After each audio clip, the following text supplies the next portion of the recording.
1999년 7월 15일 새벽 5시 경기도 용인 김영희 씨가 흔적도 없이 사라졌습니다. 용인 수지경찰서에 한 통의 실종신고 전화가 걸려왔습니다. 우리 동네 김영희 사모님이요. 어제 우리 집에 차 마시러 오셨다가 안 들어가신 것 같아요. 신고자는 신봉동에 사는 이순자 씨, 56살이었습니다. 목소리에 불안함이 가득했죠. 김영희 씨는 당시 52살, 신봉동 일대에서 소문난 부동산 부자였습니다. 남편이 4년 전 교통사고로 세상을 떠난 뒤 20채가 넘는 건물을 직접 관리하며 살아가던 여성이었어요. 그런 분이 하루아침에 사라졌습니다. 이순자 씨의 말에 따르면 전날인 7월 14일 오후 2시쯤 김영희 씨가 평소처럼 집을 방문했다고 했습니다. 손에는 수박 한 통을 들고 왔고요. 둘이서 거실에 앉아 수박을 먹으며 1시간 남짓 이야기를 나눴다고 했어요. 날씨 이야기, 자식 이야기, 동네 이야기, 별다를 것 없는 평범한 오후였죠. 그런데 오후 3시쯤 김영희 씨가 갑자기 일어서더랍니다. 아이고, 애들 저녁 준비해야 하는데 시간이 벌써 이렇게 됐네. 서둘러 현관으로 향하는 김영희 씨를 배웅하며 이순자 씨는 한 가지를 발견했습니다. 김영희 씨가 신발을 신지 않고 슬리퍼 차림이라는 거요. 평소 외출할 때면 언제나 단정한 구두를 신던 분이었는데 말이죠. 사모님, 슬리퍼 신고 가시게요? 아, 바로 옆집인데 뭐. 금방 갈 거야. 그렇게 김영희 씨는 집을 나섰습니다. 이순자 씨네 집에서 김영희 씨 집까지는 걸어서 3분 거리였어요. 골목 하나만 건너면 되는 곳이었죠. 그런데 그날 저녁 이상한 일이 벌어졌습니다. 밤 10시쯤 이순자 씨가 쓰레기를 버리러 나갔다가 김영희 씨네 집 앞을 지나쳤는데요. 집은 환하게 불이 켜져 있었지만 김영희 씨 모습은 보이지 않았습니다. 대신 거실에는 아들 박준석 씨와 딸 박미연 씨가 TV를 보고 있었어요. 어머니는 어디 가셨나? 이순자 씨는 고개를 갸웃했지만 대수롭지 않게 여겼습니다. 아마 안방에 계시겠거니 했죠. 하지만 다음날 아침이 되어도 김영희 씨는 보이지 않았어요. 평소 같으면 아침 7시면 어김없이 집 앞 화단에 물을 주던 분이었는데 말입니다. 이순자 씨는 불안한 마음에 김영희 씨네 집 초인종을 눌렀습니다. 문을 연 건 딸 박미연 씨였어요. 당시 25살, 대학을 졸업하고 회사에 다니던 처지였죠. 미연아, 어머니 어디 가셨니? 어제 우리 집 다녀가셨는데. 박미연 씨는 잠시 멍한 표정을 짓더니 이렇게 답했습니다. 어머니요? 저희도 어제부터 못 봤는데요. 아마 친척 집에라도 가신 것 같아요. 너무나 침착한 대답이었습니다. 어머니가 하루 종일 집에 안 들어오셨는데도 전혀 당황하는 기색이 없었어요. 이순자 씨는 뭔가 이상하다는 느낌을 지울 수 없었습니다. 그리고 그날 새벽 결국 경찰에 신고를 했던 거예요. 신고를 받은 경찰은 즉시 출동했습니다. 오전 8시 형사 2명이 김영희 씨 집에 도착했어요. 문을 연 건 아들 박준석 씨였습니다. 당시 28살, 아버지가 남긴 사업체를 물려받아 운영하던 청년이었죠. 어머니가 실종되셨다고요? 박준석 씨는 놀란 표정을 지었습니다. 하지만 형사들 눈에는 그 놀람이 어딘가 어색하게 느껴졌어요. 마치 연습한 듯한 반응이었달까요? 어제 몇 시에 마지막으로 보셨습니까? 글쎄요. 제가 회사 일로 오후에 나갔다가 저녁 9시쯤 들어왔는데 그때는 안 계셨어요. 동생한테 물어봐도 모른다고 하더라고요. 걱정은 안 하셨습니까? 어머니가 워낙 활동적이신 분이라 친구분들이랑 저녁 약속이라도 있으신 줄 알았죠. 형사들은 집안을 살폈습니다. 안방 화장대 위에는 김영희 씨의 핸드백이 그대로 놓여 있었어요. 지갑 안에는 현금 300만 원이 고스란히 들어 있었고요. 옷장에는 평소 즐겨 신던 구두들이 가지런히 정리돼 있었습니다.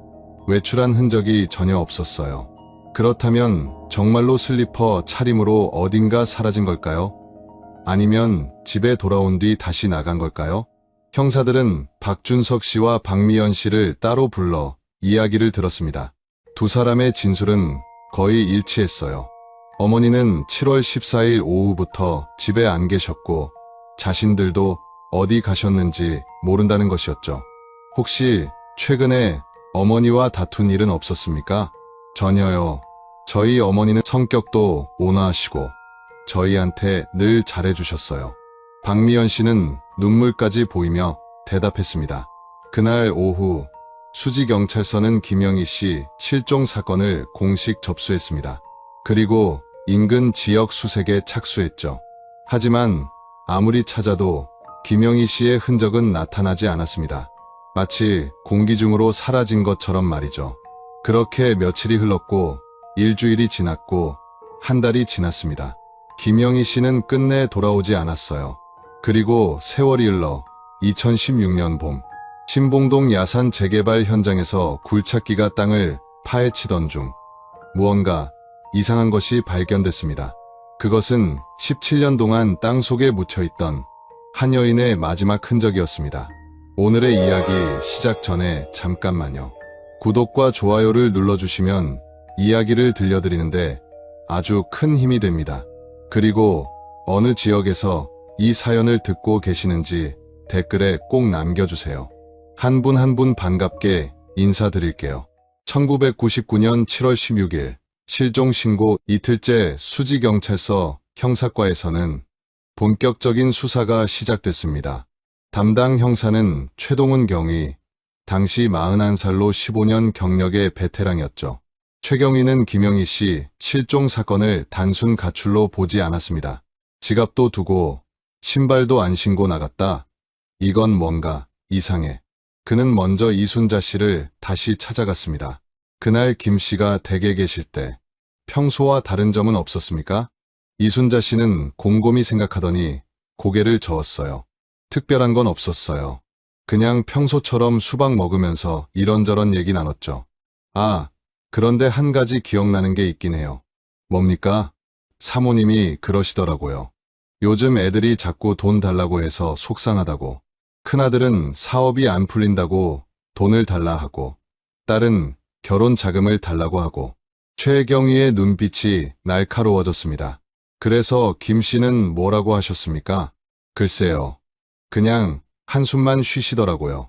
남편 없이 혼자 애들 키우느라 고생했는데 이제 편히 좀 살고 싶다고 하시던데.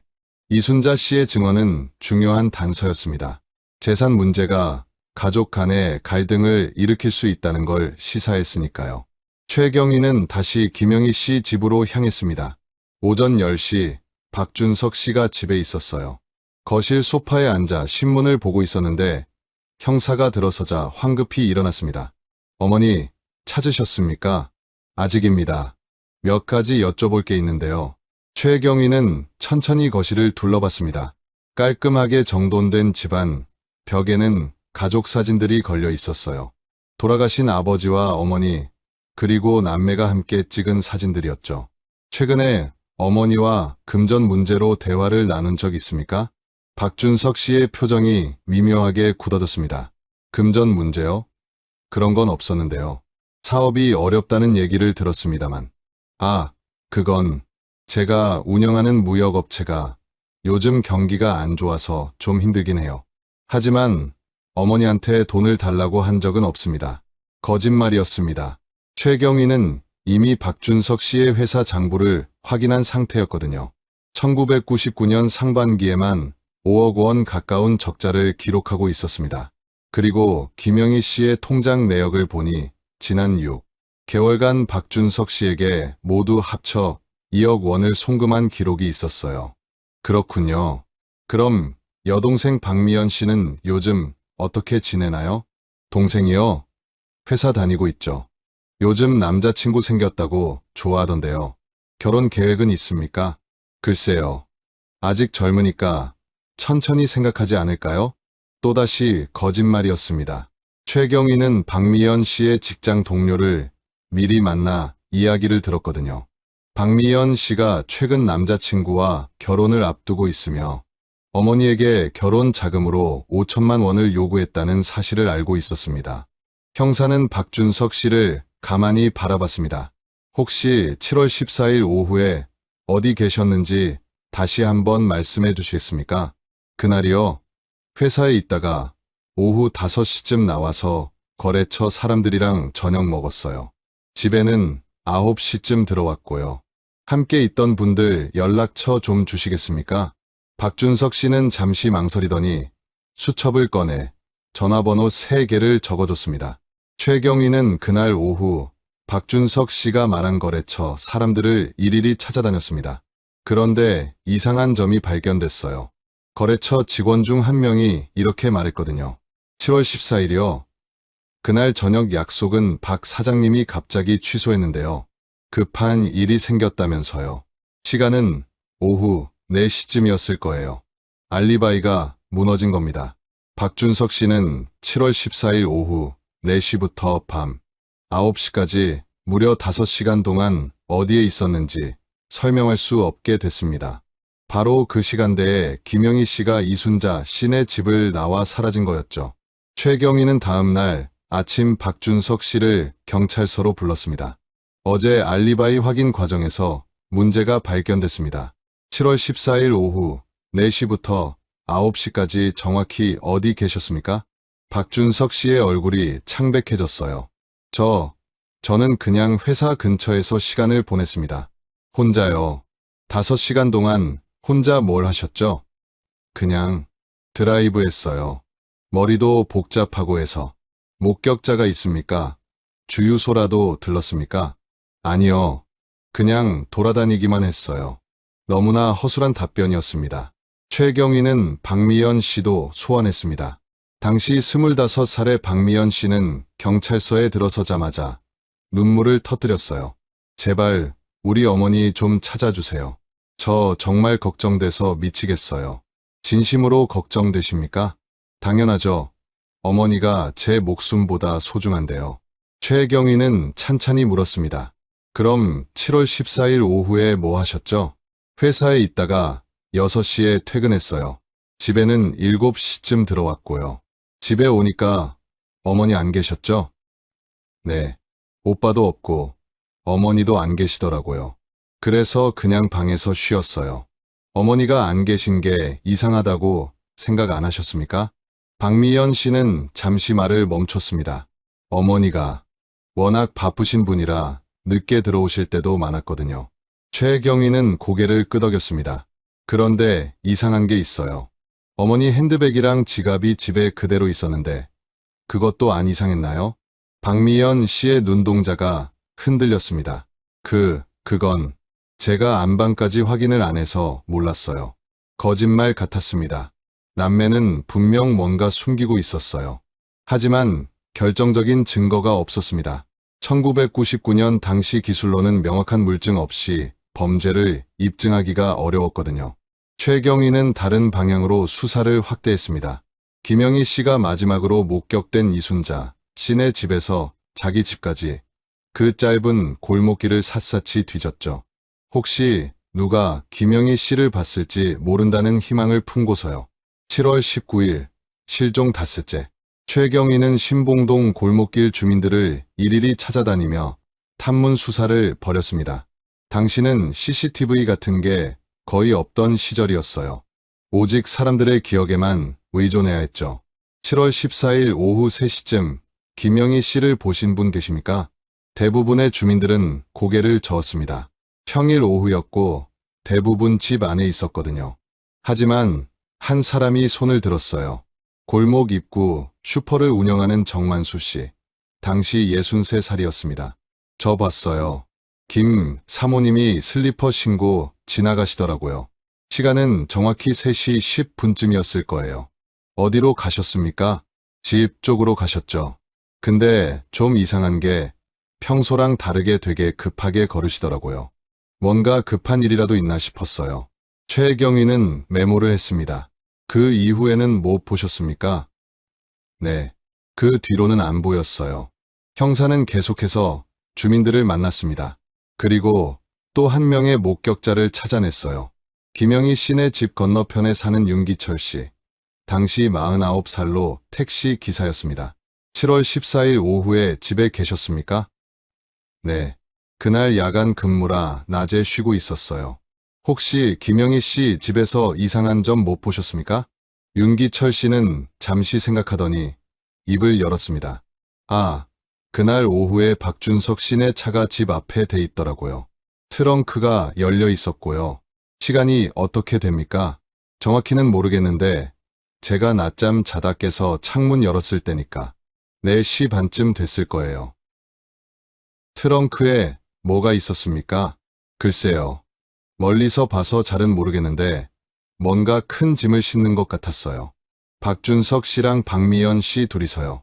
둘 다 있었다고요? 네, 확실해요. 남매가 같이 뭔가 들고 나오더라고요. 결정적인 목격담이었습니다. 박준석 씨는 7월 14일 오후 4시부터 혼자 드라이브했다고 했어요. 박미연 씨는 회사에서 6시에 퇴근했다고 했고요. 하지만 윤기철 씨의 증언대로라면 두 사람 모두 오후 4시 반에 집에 있었던 겁니다. 거짓말이 들통난 거죠. 최경희는 즉시 남매를 다시 소환했습니다. 7월 14일 오후 4시 반 두 분 다 집에 계셨죠? 박준석 씨가 당황한 표정을 지었어요. 저는 그 시간에 집에 없었는데요. 목격자가 있습니다. 차 트렁크에 짐 싣는 걸 봤다고 하더군요. 박준석 씨는 잠시 침묵하다가 입을 열었습니다. 아, 그거요. 제가 회사 서류 좀 집에 가져다 놓으려고 잠깐 들렀었어요. 여동생도 같이 있었죠?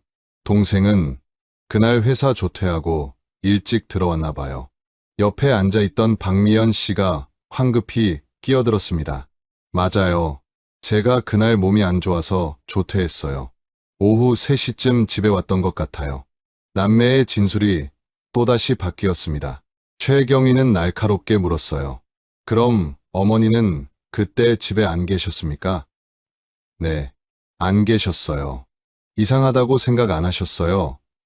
핸드백이랑 지갑이 다 집에 있는데 박미연 씨가 눈물을 글썽이며 대답했습니다. 저희도 그때는 어머니가 금방 오실 줄 알았어요.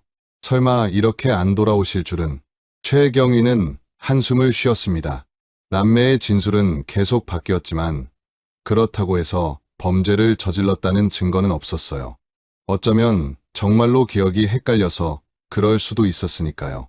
형사는 차량 조사에 착수했습니다. 박준석 씨가 운전하던 차는 현대 소나타 1997년식 검은색이었어요. 경찰은 차량을 압수해 감식을 시작했습니다. 트렁크를 열어보니 깨끗하게 청소돼 있었어요. 최근에 세차를 한 것 같았죠. 언제 세차했습니까? 글쎄요. 일주일 전쯤? 기억이 잘 안 나네요. 형사들은 루미놀 시약을 뿌렸습니다. 혈흔이 있으면 파란색 형광으로 반응하는 시약이었죠. 하지만 아무런 반응이 없었어요. 깨끗했습니다. 트렁크뿐만 아니라 차량 내부 전체를 조사했지만 혈흔은 물론 어떤 의심스러운 흔적도 발견되지 않았습니다. 1999년 당시 기술로는 미세한 DNA나 혈흔 흔적을 찾아내기가 어려웠거든요. 최경희는 다른 가능성도 염두에 뒀습니다. 혹시 김영희 씨가 정말로 자발적으로 가출한 건 아닐까? 그는 김영희 씨의 친구들을 일일이 만나기 시작했어요. 평소 가깝게 지내던 친구들, 교회 사람들, 친척들까지 모두 만났습니다. 하지만 모두가 한결같이 말했어요. 김 집사님은 절대 가출할 분이 아니에요. 자식들을 너무 사랑하셨거든요. 돈도 많고 건강도 좋으신데 왜 가출을 하겠어요? 말도 안 돼요. 혹시 자살이라도 하신 건 아닐까요? 요즘 우울해 보이시긴 했거든요. 자살 가능성도 수사선상에 올랐습니다. 경찰은 인근 하천과 저수지를 수색했어요. 용인 일대 모든 물가를 샅샅이 뒤졌죠. 수색견까지 동원했습니다. 하지만 아무것도 나오지 않았어요. 김영희 씨는 흔적도 없이 사라진 겁니다. 7월 말이 되자 언론에서도 관심을 갖기 시작했습니다. 지역 신문에 김영희 씨 실종 기사가 실렸어요. 용인 부유층 여성 실종, 경찰 수사 난항. 기사가 나간 뒤 제보 전화가 몇 통 걸려왔습니다. 저 7월 14일에 김영희 씨 봤어요. 용인 버스터미널에서요. 아니에요. 저는 수원역에서 봤는데요. 하지만 모두 확인 결과 오인이었습니다. 김영희 씨와 비슷하게 생긴 다른 사람들이었죠. 수사는 점점 미궁 속으로 빠져들었습니다. 최경희는 밤잠을 설치며 사건 파일을 들여다봤어요. 뭔가 놓친 게 있을 거라는 생각이 들었거든요. 그리고 8월 초 새로운 목격자가 나타났습니다. 신봉동에서 3km 떨어진 동네에 사는 한 주민이 경찰서를 찾아왔습니다. 이름은 송영민 씨. 당시 37살로 건설 현장에서 일하는 노동자였어요. 저 7월 14일 저녁에 이상한 걸 봤어요. 최경희는 귀가 번쩍 뜨였습니다. 무엇을 보셨습니까? 그날 제가 야근하고 집에 가는 길이었는데요. 시간이 밤 10시쯤 됐을 거예요. 신봉동 뒷산 쪽 임도로 차 한 대가 올라가는 걸 봤어요. 차종이 뭐였습니까? 검은색 승용차였어요. 소나타 같았어요. 최경희의 눈빛이 달라졌습니다. 번호판은 확인하셨습니까? 아니요. 멀리서 봐서 번호판까지는 못 봤어요. 근데 이상한 게 그 시간에 그 임도로 올라가는 차는 거의 없거든요. 거기 위에는 아무것도 없어요. 그냥 야산이에요. 사람은 몇 명 탔습니까? 어두워서 정확히는 모르겠는데 운전석에 한 명은 있었던 것 같아요. 형사는 즉시 신봉동 뒷산 임도를 수색했습니다. 임도는 폭이 3m 정도 되는 좁은 흙길이었어요. 차 한 대가 겨우 지나갈 정도였죠. 길을 따라 500m쯤 올라가니 길이 끊겼습니다. 그 위로는 잡목이 우거진 야산이었어요. 경찰은 수색견을 데리고 야산을 뒤졌습니다. 하지만 아무것도 발견하지 못했어요. 땅을 파본 흔적도 없었고 의심스러운 물건도 없었습니다. 최경희는 박준석 씨를 또다시 불렀습니다. 7월 14일 밤 10시쯤 어디 계셨습니까? 집에 있었어요. 동생이랑 TV 보고 있었죠. 차를 운전하지 않으셨습니까? 아니요. 집에서 쭉 있었어요. 박미연 씨도 같은 대답을 했습니다. 오빠랑 같이 집에 있었어요. 드라마 보고 있었어요. 남매의 알리바이는 서로를 증명하는 것뿐이었습니다. 제3자가 확인해 줄 수 있는 게 아무것도 없었어요. 최경희는 송영민 씨를 다시 만났습니다. 혹시 그 차가 박준석 씨 차가 확실합니까? 확실하다고는 못하죠. 어두웠으니까요. 그냥 비슷하게 생긴 검은색 소나타였다는 것만 확실해요. 증거로 쓰기에는 너무 약했습니다. 수사는 다시 원점으로 돌아갔어요. 8월 중순 경찰은 김영희 씨의 통장 거래 내역을 정밀 분석했습니다. 혹시 실종 이후에 돈이 빠져나간 흔적이 있는지 확인하기 위해서였죠. 하지만 7월 14일 이후로 단 한 건의 거래도 없었어요. 현금 인출도 없고 카드 사용도 없었습니다. 통장에는 3억 원이 그대로 남아 있었어요. 돈도 안 찾아가고 사라졌다. 이건 자발적 가출이 아니야. 최경희는 확신했습니다. 김영희 씨는 누군가에게 당한 겁니다. 하지만 누가? 어떻게? 단서는 있었지만 증거가 없었어요. 의심은 가지만 확신할 수 없었습니다. 1999년 당시 과학수사, 기술로는 결정적인 물증을 찾아낼 수가 없었던 거죠. 9월이 되자 수사는 사실상 중단됐습니다. 더 이상 새로운 단서가 나오지 않았거든요. 최경희는 사건 파일을 정리하며 한숨을 쉬었습니다. 미안합니다. 김영희 씨, 제 능력이 여기까지네요. 그는 사건을 미제로 분류했어요. 박준석 씨와 박미연 씨는 일상으로 돌아갔습니다. 두 사람은 어머니의 재산을 상속받았어요. 법적으로 실종 선고를 받으려면 5년을 기다려야 했지만 일단 재산관리인 자격으로 부동산을 처분할 수 있었습니다. 남매는 어머니가 소유하던 건물 20채 중 10채를 팔았어요. 그 돈으로 박준석 씨는 빚을 갚았고 박미연 씨는 결혼 자금을 마련했습니다. 동네 사람들은 수군거렸어요. 어머니가 실종됐는데 저렇게 태어날 수가 있나? 돈이 급했나 봐. 실종되자마자 부동산 팔아치우고. 하지만 법적으로 문제될 건 없었습니다. 시간이 흘렀어요. 2000년, 2001년, 2002년. 세월은 무심하게 흘러갔습니다. 김영희 씨 사건은 사람들 기억 속에서 점점 잊혀져 갔어요. 박준석 씨는 사업을 정리하고 평범한 직장인이 됐습니다. 박미연 씨는 결혼해서 아이 둘을 낳고 행복하게 살았어요.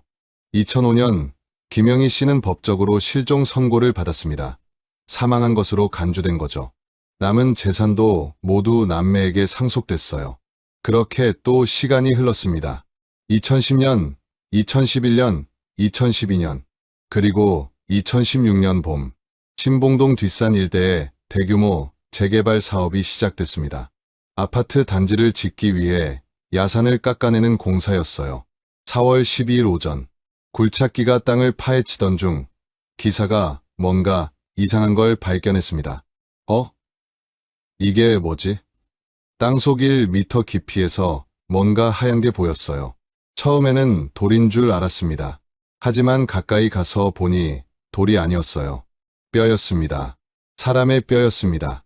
공사는 즉시 중단됐고 경찰이 출동했어요. 국립과학수사연구원 감식팀이 현장에 도착했습니다. 그들은 조심스럽게 땅을 파기 시작했죠. 그리고 완전한 형태의 유골이 발견됐습니다. 부식된 옷가지와 함께요. 감식팀장이 옷 주머니를 뒤지던 중 작은 금속 조각을 발견했습니다. 금리 보철물이었어요. 이거 신원 확인 가능할 것 같습니다. 치과 기록 대조하면 될 것 같아요.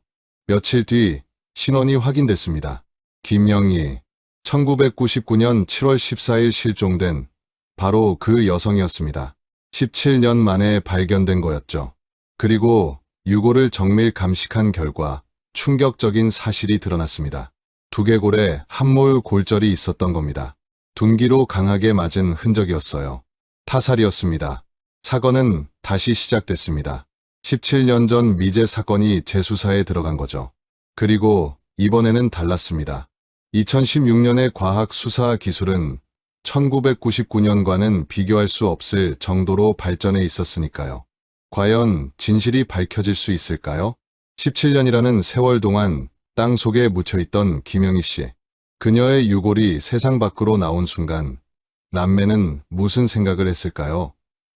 혹시 이제는 안전하다고 생각했을까요? 아니면 언젠가 들킬 거라는 두려움 속에 살아왔을까요? 다음 이야기에서는 현대 과학 수사가 어떻게 17년 전 진실을 파헤치는지, 그리고 남매가 어떻게 서로에게 죄를 떠넘기는지 보시게 될 겁니다. 과연 누가 진짜 범인일까요? 2016년 4월 15일, 용인 동부경찰서 강력팀의 특별수사본부가 꾸려졌습니다. 팀장은 이재훈 경감, 당시 48살로 살인사건 전담 베테랑이었어요. 17년 전 사건이라 쉽지 않겠군. 이 경감은 1999년 사건 파일을 펼쳐들었습니다. 당시 수사를 담당했던 최동훈 경위는 이미 정년퇴직한 상태였어요. 하지만 파일에는 그가 남긴 꼼꼼한 기록들이 가득했습니다. 박준석, 박미연, 남매 의심. 하지만 증거 불충분. 최경위의 마지막 메모였죠. 이 경감은 국과수에 정밀 감식을 의뢰했습니다. 국과수 법의학팀은 유골을 철저히 분석했어요. 먼저 사망 시기부터 추정했습니다. 유골 부식 정도와 주변 토양 상태로 봐서 매장 시기는 1999년에서 2000년 사이로 추정됩니다. 김영희 씨가 실종된 시기와 정확히 일치했어요. 다음은 사인 규명이었습니다. 두개골을 엑스레이로 촬영한 결과 뒷머리 부분에 심각한 함몰 골절이 발견됐어요. 골절 크기는 가로 5cm, 세로 3cm 정도였습니다. 둔기로 최소 2차례 이상 가격한 흔적입니다. 사망 원인은 뇌출혈로 추정됩니다. 법의학자는 단호하게 말했습니다. 이건 명백한 타살이었어요. 그런데 더 중요한 게 있었습니다. 유골과 함께 발견된 의류, 조각들이었죠. 땅속에 17년 동안 묻혀 있었지만 의외로 섬유 일부가 보존돼 있었어요. 특히 목 부분 옷깃과 소매 부분 천 조각들이요. 국과수 화학팀은 이 천 조각들을 현미경으로 분석했습니다. 그리고 놀라운 발견을 했어요. 혈흔이 검출됐습니다. 미세한 혈흔이었지만 2016년 DNA 분석 기술로는 충분히 감식 가능한 수준이었습니다. DNA 검사 결과가 나왔어요. 피해자 본인의 혈액입니다. 그런데 한 가지 더 검출됐습니다. 뭡니까? 위상의 제3자 DNA가 소량 섞여 있습니다. 범인의 흔적이었습니다. 피해자를 가격할 때 범인의 땀이나 타액이 묻었을 가능성이 높았어요. 혹은 시신을 옮기는 과정에서 범인의 피부 세포가 옷에 묻었을 수도 있었고요. 이 경감은 즉시 박준석, 박미연 남매를 찾았습니다. 박준석은 현재 45살, 용인시 수지구의 한 중소기업에서 과장으로 근무하고 있었어요. 박미연은 42살, 두 아이의 엄마로 전업주부였습니다. 4월 18일 오전, 두 사람에게 경찰서 출석 요구서가 발송됐습니다. 박준석은 회사에서 전화를 받았어요. 네? 어머니 유골이 발견됐다고요? 목소리가 떨렸습니다. DNA 검사에 협조해 달라는데요. 신원 확인을 위해서래요. 아, 네, 알겠습니다. 박미연도 같은 전화를 받았어요. 어머니를 찾으셨다고요? 어디서요? 경찰은 자세한 내용은 알려주지 않았습니다. 일단 경찰서로 오라는 것뿐이었죠. 4월 19일 오후 2시, 박준석과 박미연이 용인 동부경찰서에 도착했습니다. 17년 만에 다시 찾은 경찰서였어요. 둘은 대기실에서 마주쳤습니다. 오빠, 이게 무슨 일이야? 나도 모르겠어. 일단 DNA 검사만 하면 되는 거 아니야? 남매는 불안한 표정으로 앉아 있었어요. 이 경감이 나타났습니다. 두 분 들어오시죠. 조사실은 따로 준비돼 있었어요. 남매를 분리 조사하기 위해서였습니다. 먼저 박준석이 들어갔습니다. DNA 검사 협조해 주셔서 감사합니다. 면봉으로 구강 점막만 채취하면 됩니다. 네. 박준석은 순순히 응했어요. 검사는 3분도 안 걸렸습니다. 그런데 이 경감은 그를 돌려보내지 않았습니다. 몇 가지 여쭤볼 게 있는데요. 뭔데요? 어머니, 유골이 발견된 장소가 어딘지 아십니까? 박준석의 얼굴이 굳어졌어요. 아니요. 어디서 발견됐는데요? 신봉동 뒷산입니다. 댁에서 차로 15분 거리죠. 1999년 7월 14일 밤 10시쯤 그 임도로 검은색 소나타가 올라가는 걸 목격한 사람이 있습니다. 박준석의 손이 떨리기 시작했어요. 그게 저랑 무슨 상관인데요? 당시 박 씨가 운전하던 차가 검은색 소나타였죠. 그 차종 흔했잖아요. 그때 이 경감은 천천히 말을 이었습니다. 유골을 감식한 결과 타살로 밝혀졌습니다. 둔기로 머리를 맞아 사망하신 거예요. 뭐라고요? 박준석의 눈이 커졌습니다. 하지만 그 놀람이 진짜인지 연기인지 알 수 없었어요. 누가 우리 어머니를 그렇게, 그걸 저희가 알아내려고 하는 겁니다. 이 경감은 파일을 꺼냈습니다. 1999년 당시 조사 기록을 보니 박 씨 진술이 여러 번 바뀌었더군요. 7월 14일 오후 알리바이도 명확하지 않고요. 그건 워낙 오래전 일이라 기억이 헷갈렸던 거예요. 그렇군요. 그럼 지금은 정확히 기억나십니까? 7월 14일 오후 4시부터 밤 9시까지 뭘 하셨는지. 박준석은 잠시 침묵했습니다. 회사 근처에서 그냥 시간을 보냈어요. 혼자요. 17년 전과 똑같은 대답이었습니다. 이 경감은 고개를 끄덕였어요. 알겠습니다. 일단 오늘은 이만 가보셔도 됩니다. 추가 조사 필요하면 연락드리겠습니다. 박준석은 후다닥 조사실을 나갔습니다. 다음은 박미연 차례였어요. 박미연도 DNA 검사를 받았습니다. 그리고 같은 질문을 받았죠. 7월 14일 오후에 뭘 하셨습니까? 회사에서 조퇴해서 집에 일찍 들어왔어요. 집에 누가 있었습니까? 오빠가 있었어요. 짐을 차에 싣고 있더라고요. 어머니는요? 안 계셨어요. 박미연은 눈물을 흘렸습니다. 어머니가 정말 돌아가신 거예요? 누가 우리 어머니를 죽인 거예요? 이 경감은 냉정하게 물었습니다. 혹시 오빠가 그날 어디 갔는지 아십니까? 박미연의 눈물이 멈췄어요. 네? 왜 그걸 저한테? 그냥 궁금해서요. 남매니까 혹시 알 수도 있잖아요. 모르겠어요. 오빠 일은 제가 잘 몰라요. 조사는 거기서 끝났습니다. 남매는 각자 집으로 돌아갔어요. 하지만 경찰의 수사는 이제 시작이었습니다. 4월 22일 국과수에서 DNA 검사 결과가 나왔습니다. 유골에서 채취한 DNA와 남매에게서 받은 DNA를 대조한 결과 유골은 확실히 김영희 씨 본인이었어요. 그리고 의류에서 검출된 미상의 DNA도 중요한 단서를 제공했습니다.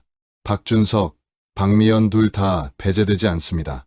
무슨 뜻이냐면 의류에 묻은 DNA가 두 사람 중 한 명 혹은 두 명 모두의 것일 가능성이 있다는 거였어요.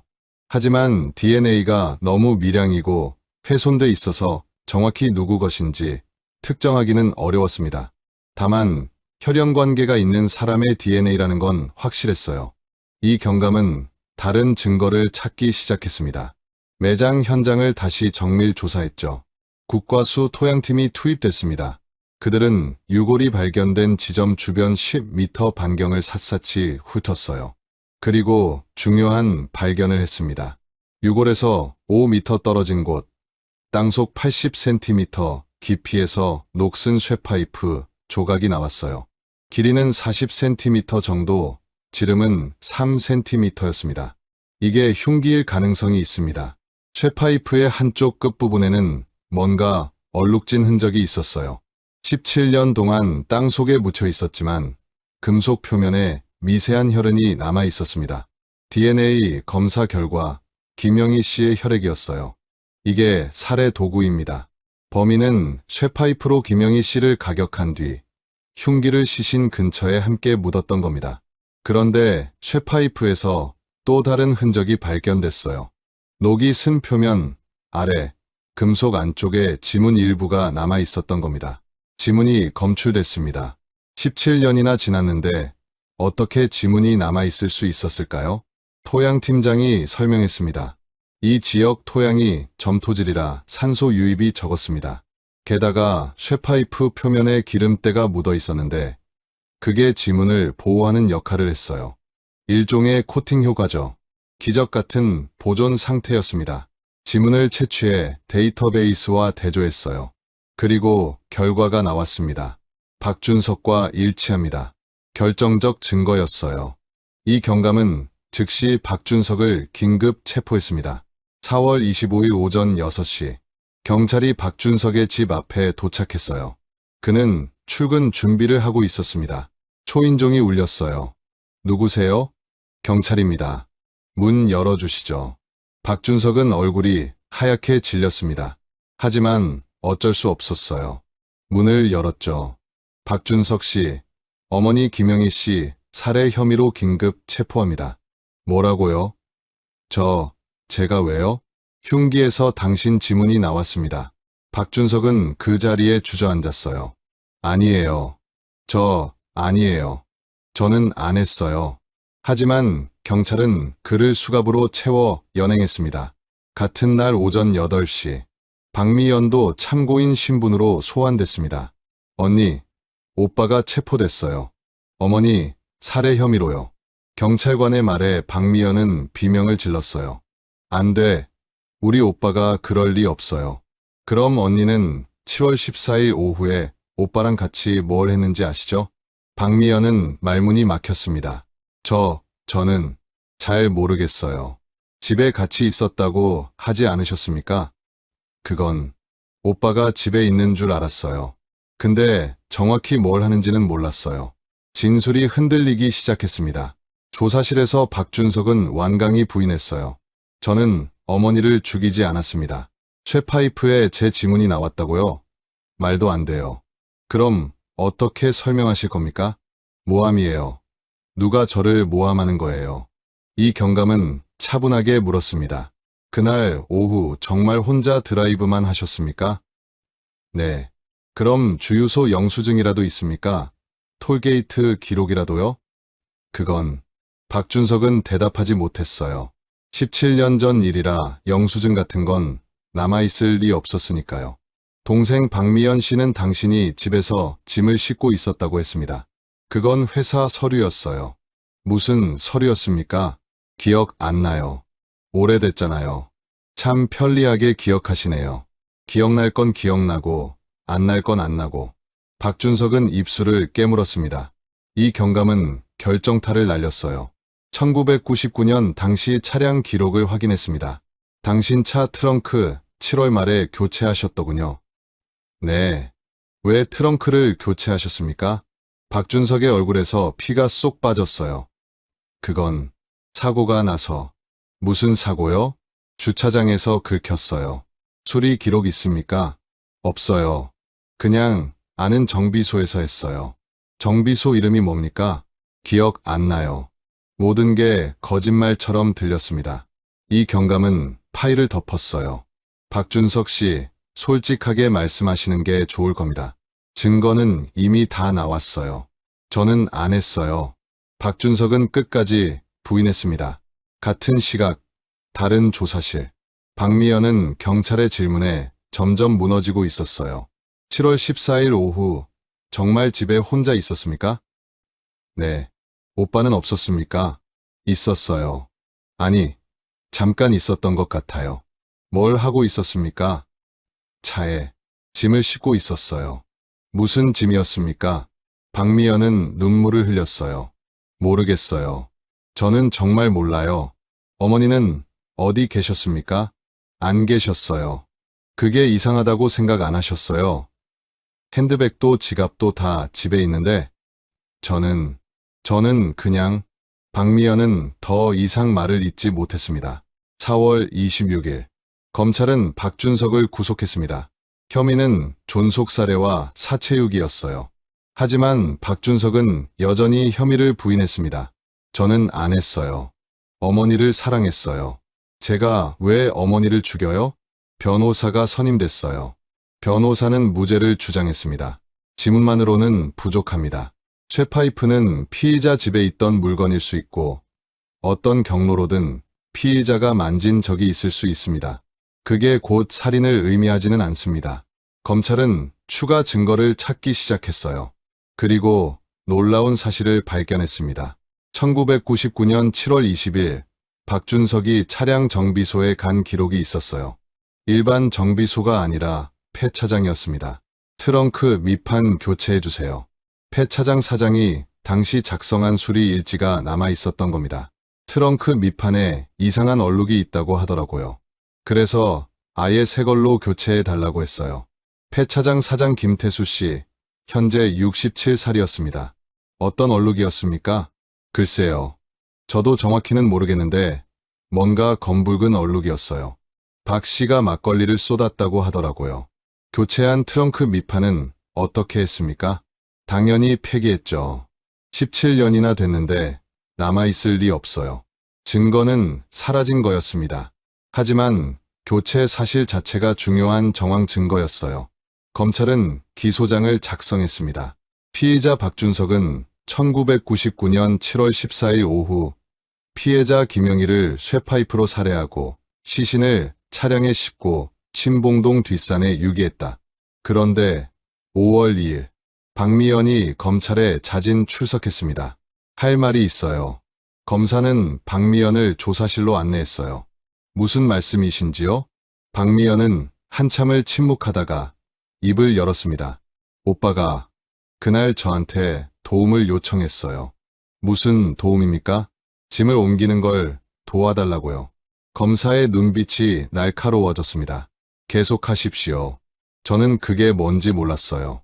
그냥 큰 비닐에 쌓여 있었어요. 무거웠어요. 얼마나 무거웠습니까? 둘이서 겨우 들 정도였어요. 검사는 조심스럽게 물었습니다. 그게 어머니였다는 걸 알았습니까? 박미연은 고개를 저었어요. 아니요. 저는 정말 몰랐어요. 오빠가 회사 짐이라고 했어요. 그런데 왜 지금 와서 말씀하시는 겁니까? 박미연은 눈물을 쏟아냈습니다. 양심의 가책 때문이에요. 17년 동안 악몽을 꿨어요. 혹시 그게 어머니였을까봐. 하지만 확신할 수 없었어요. 오빠를 믿고 싶었어요. 지금은 확신합니까? 네. 오빠 지문이 흉기에서 나왔다잖아요. 이제는 알겠어요. 제가 그날 옮긴 게 어머니였다는 걸. 박미연의 진술은 충격적이었습니다. 공범이었던 겁니다. 검찰은 박미연도 참고인에서 피의자 신분으로 전환했어요. 당신은 범행에 가담했습니다. 사체 유기방조죄가 성립합니다. 아니에요. 저는 정말 몰랐어요. 몰랐다고 해도 의심할 만한 정황이 충분했습니다. 어머니가 실종된 바로 그날 무거운 짐을 옮기는 걸 도왔으면서 의심하지 않았다고요? 박미연은 말문이 막혔습니다. 5월 5일 박준석과 박미연이 대질 조사를 받았습니다. 두 사람은 유리벽을 사이에 두고 마주 앉았어요. 검사가 물었습니다. 박준석 씨, 동생이 짐 옮기는 걸 도왔다고 합니다. 사실입니까? 박준석은 차갑게 대답했어요. 아니요. 동생은 아무것도 몰랐어요. 그럼 혼자 옮겼다는 겁니까? 저는 아무것도 안 옮겼어요. 제가 어머니를 죽이지 않았으니까요.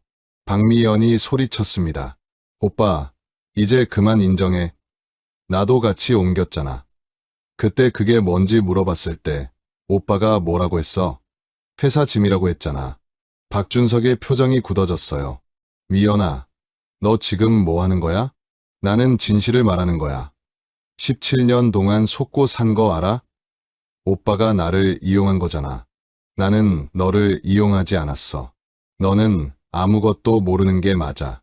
그럼 오빠가 한 거 맞네. 인정하는 거네. 박준석은 깨달았습니다. 자신이 실수했다는 거려. 검사가 끼어들었습니다. 박준석 씨, 방금 동생이 아무것도 모른다고 하셨죠? 그럼 당신은 뭔가 알고 있다는 뜻입니까? 아니요. 저는 당신이 시신을 옮긴 겁니까?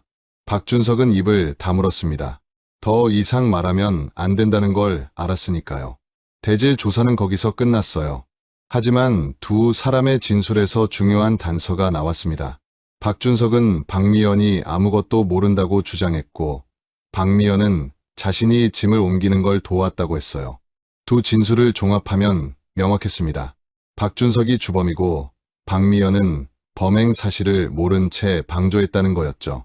하지만 검찰은 의문이 들었습니다. 정말 박미연이 아무것도 몰랐을까? 아니면 알면서도 도운 걸까? 5월 10일 검찰은 박미연의 휴대폰 기록을 압수했습니다. 물론 1999년 기록은 남아있지 않았어요. 하지만 최근 몇 년간 기록은 있었습니다. 그리고 놀라운 걸 발견했어요. 2015년 12월 박미연이 오빠 박준석에게 보낸 문자 메시지가 있었던 겁니다. 오빠, 나 요즘 자꾸 그날 생각나. 혹시 그게 정말? 문자는 거기서 끝나 있었어요. 답장은 없었습니다. 검사는 박미연을 다시 불렀습니다. 2015년 12월에 오빠한테 보낸 문자. 이게 뭡니까? 박미연의 얼굴이 창백해졌어요. 그건, 혹시 그게 정말 뭡니까? 문장을 완성해 보시죠. 박미연은 한참을 망설이다가 고백했습니다.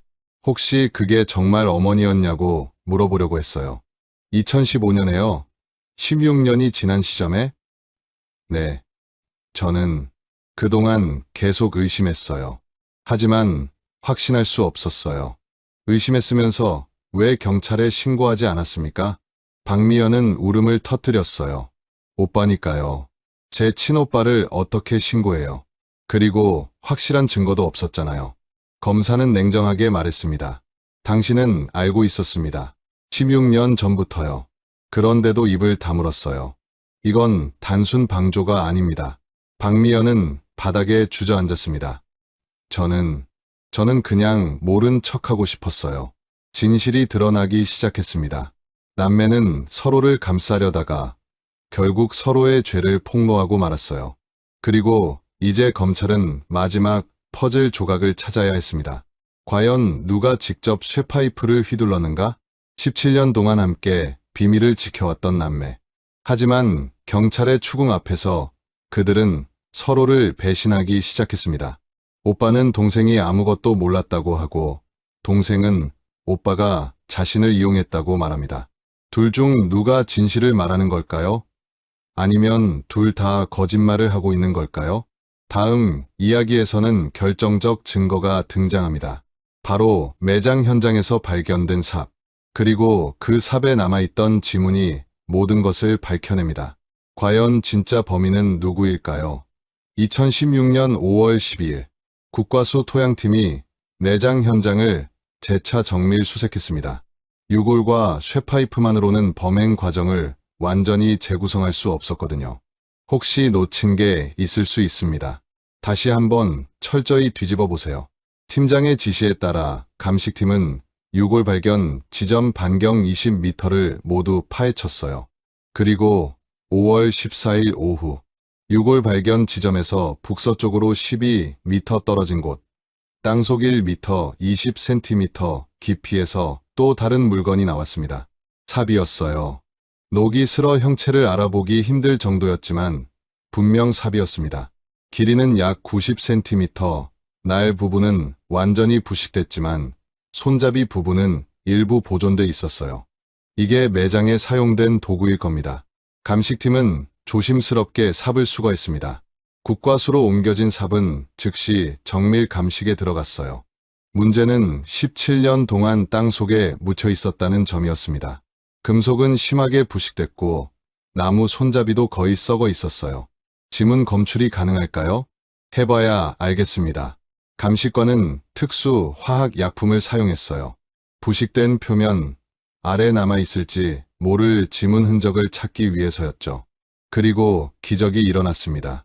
손잡이 중간 부분, 나무 결 사이에 지문 일부가 보존돼 있었던 겁니다. 검출됐습니다. 왜 지문이 남아있었을까요? 감식관이 설명했습니다. 손잡이를 잡을 때 땀과 기름기가 나무 속으로 스며들었을 겁니다.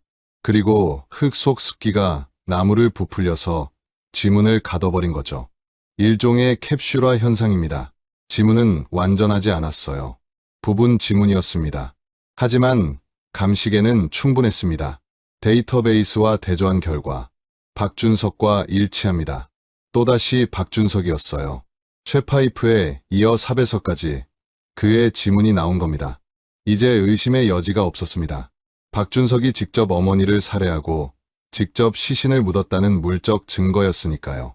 5월 16일 검찰은 박준석을 다시 조사했습니다. 삽에서도 당신 지문이 나왔습니다. 박준석의 얼굴이 쟤처럼 변했어요. 말도 안 돼요. 쇠파이프, 삽, 두 개 모두에서 당신 지문이 검출됐습니다. 이제 인정하시죠. 박준석은 한참 동안 고개를 숙이고 있었어요. 그리고 천천히 입을 열었습니다. 변호사 좀 다시 만나게 해주세요. 검사는 고개를 끄덕였습니다. 박준석은 변호사와 30분간 접견했어요. 그리고 다시 조사실로 돌아왔습니다. 말씀하시죠. 박준석은 깊은 한숨을 쉬었습니다. 제가 했습니다. 드디어 자백이었습니다. 어머니를 제가 죽였습니다. 조사실이 숨소리마저 멈춘 듯 조용해졌어요. 검사는 침착하게 물었습니다. 어떻게 했습니까? 박준석은 떨리는 목소리로 말했습니다. 1999년 7월 14일, 그날 오후였어요. 박준석의 진술은 이랬습니다. 1999년 7월 14일 오후 3시 반, 김영희 씨가 이순자 씨네 집에서 돌아왔을 때 박준석은 집 거실에서 기다리고 있었어요. 엄마, 잠깐 얘기 좀 해요. 무슨 얘기? 김영희 씨는 소파에 앉았습니다. 박준석은 회사 장부를 꺼냈어요. 회사가 정말 어려워요. 이번 달 안에 5억 원을 갚지 못하면 부도가 나요. 김영희 씨는 한숨을 쉬었습니다. 준서가 엄마가 지난 6개월간 2억 원이나 줬잖니. 그것도 모자라니? 그건 이미 다른 빚 갚는데 쓴 거예요. 이번 건 새로 생긴 빚이에요. 엄마가 은행이니? 내가 벌어서 내가 갚아야지. 박준석의 목소리가 높아졌어요. 엄마, 제발요. 회사가 망하면 저는 끝이에요. 김영희 씨도 화를 냈습니다.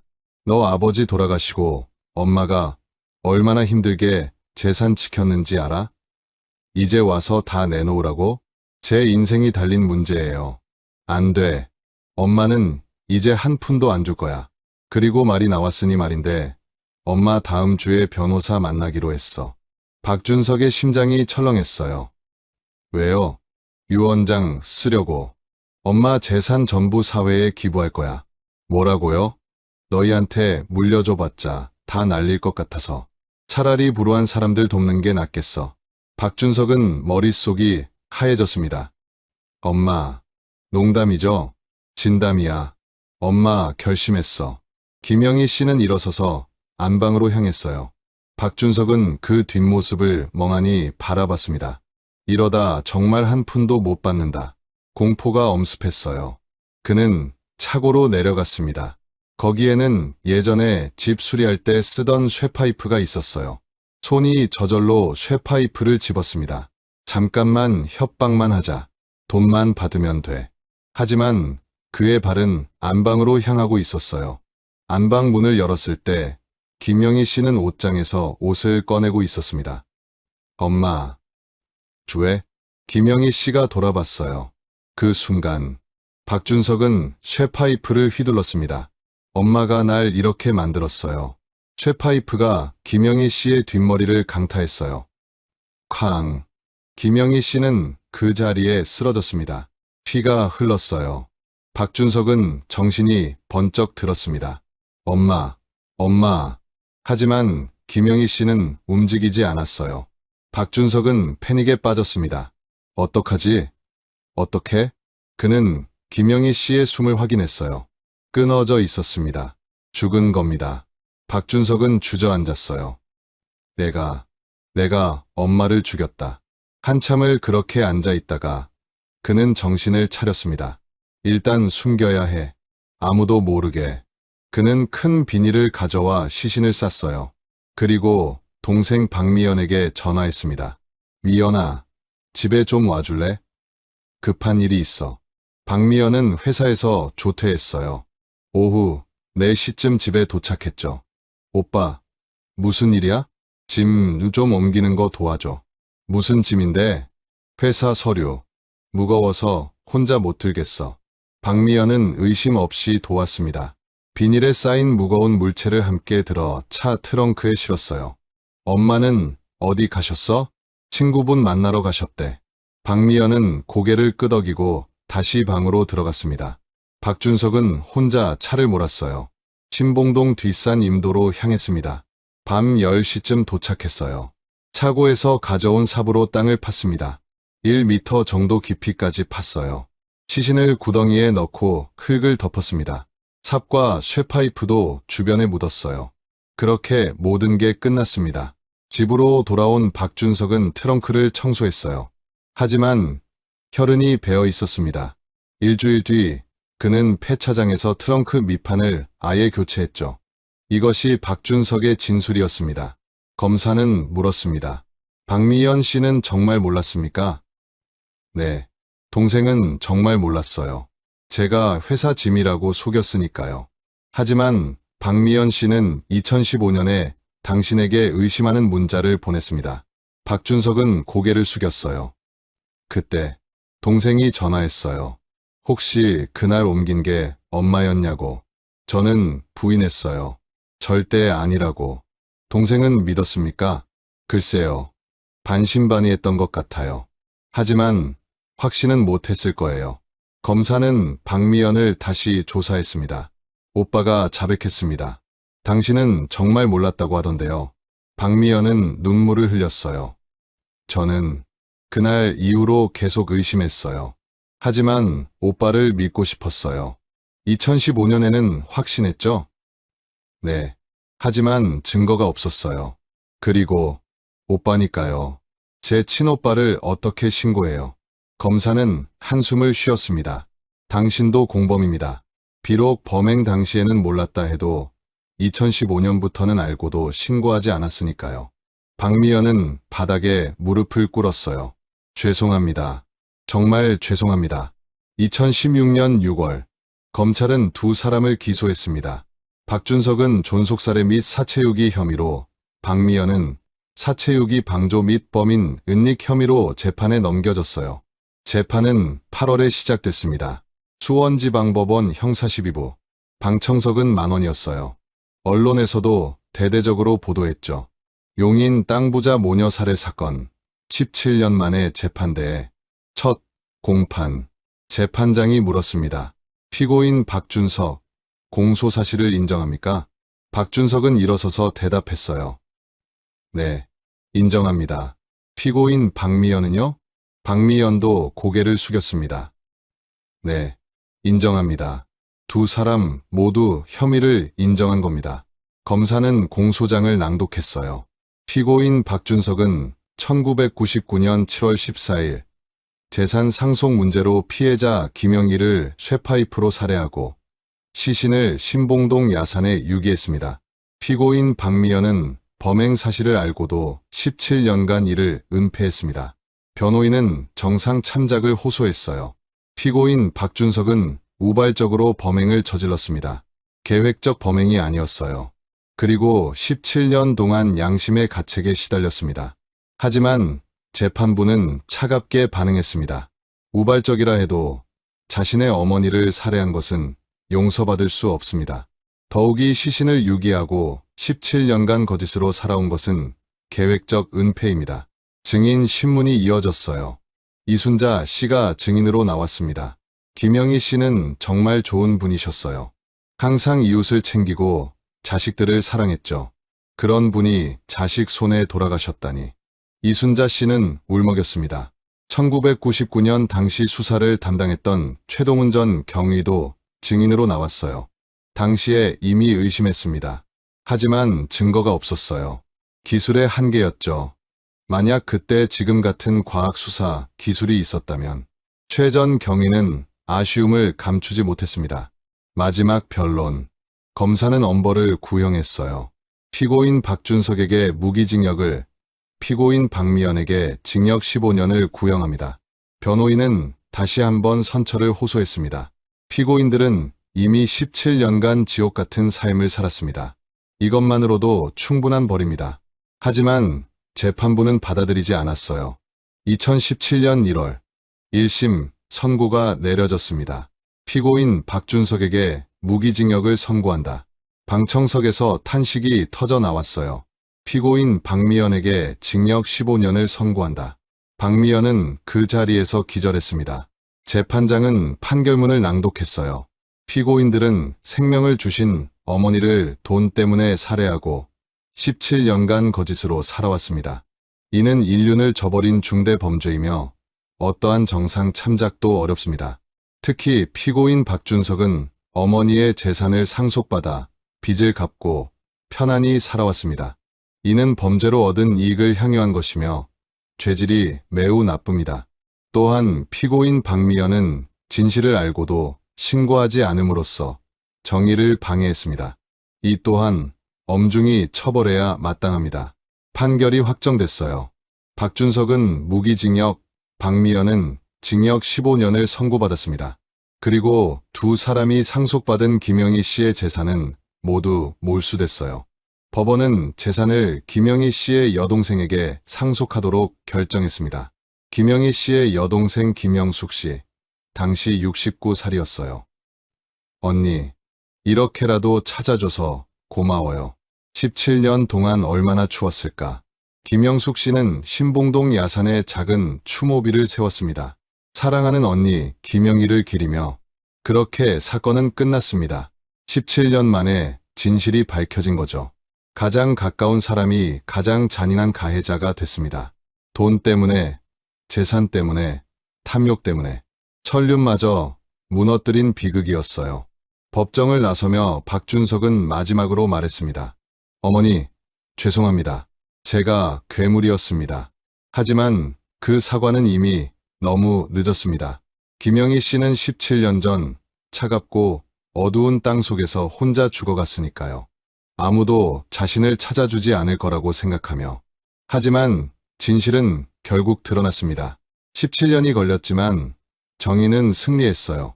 그리고 김영희 씨는 마침내 편히 쉴 수 있게 됐습니다. 17년 동안 땅 속에 묻혀있던 어머니, 그 위에서 편안히 살아가던 자식들.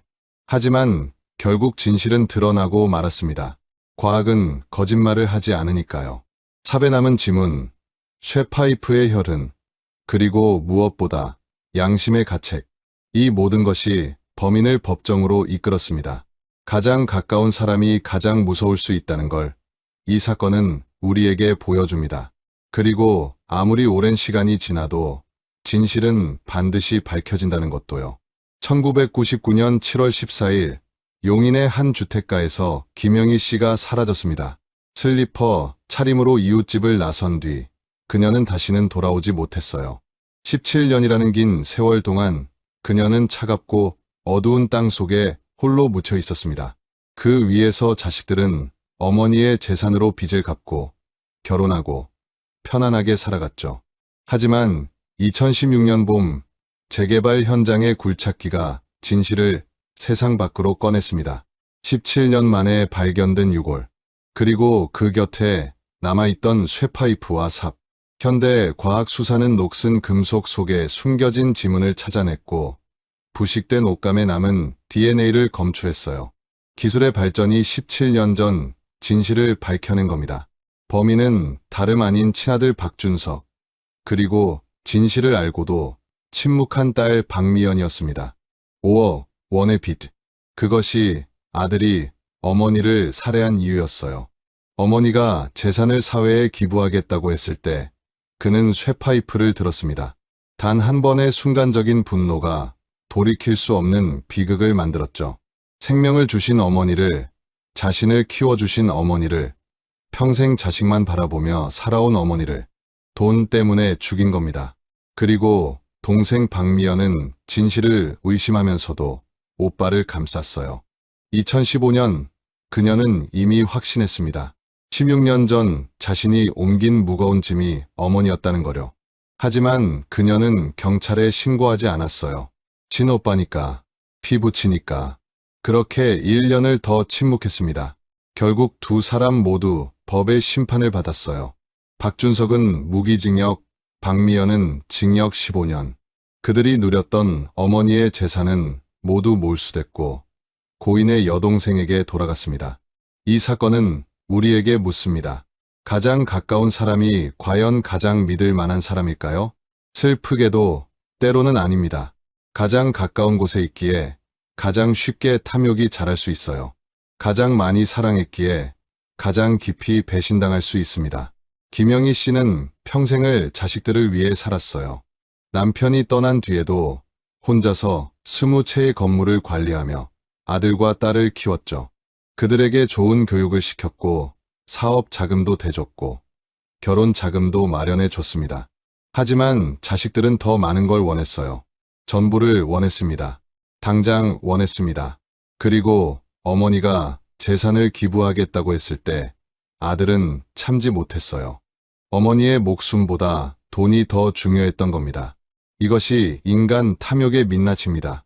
하지만 이 사건은 또 다른 진실도 보여줍니다.